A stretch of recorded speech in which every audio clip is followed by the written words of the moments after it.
phani sing vi alam bonta ju hai he an si pleng tang lu non ke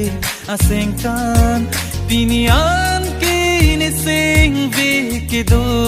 me ku an bai pu an ang phani sing vi kang sa bai pu an ang phani sing vi kang sa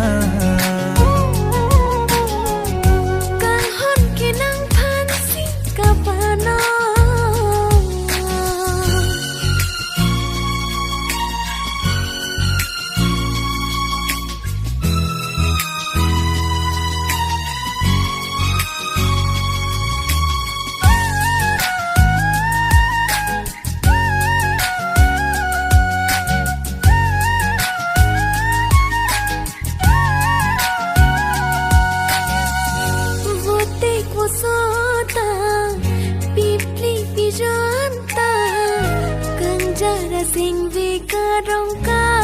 patia son sing vi non ma lom kai kita kang ja si puhanan sing vi alonga ho sing vi amung ni ka pangruman kai ki ka pangrum ku ane kisung kumat ajoy ni o kang honde laki nang joy ni kang hon kinang phan si kapano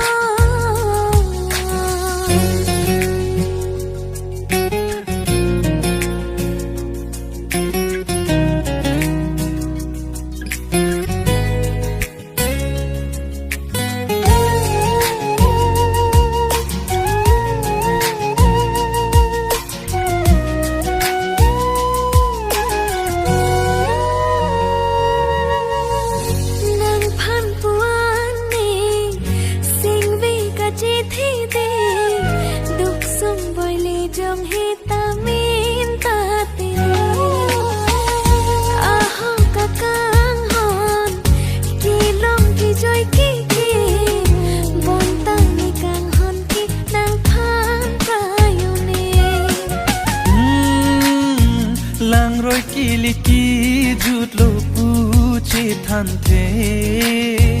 son sine che the do ti ke jing hon vergine o kang hon deng ji de pia se me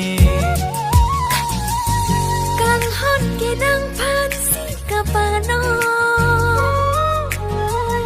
kapri kabiti ni kayano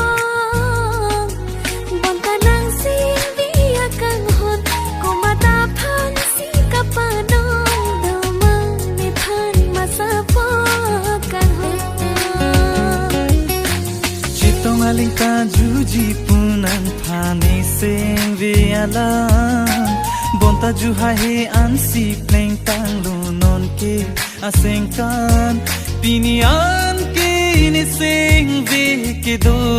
me ku an bai pu an ang phani sing vi kang sa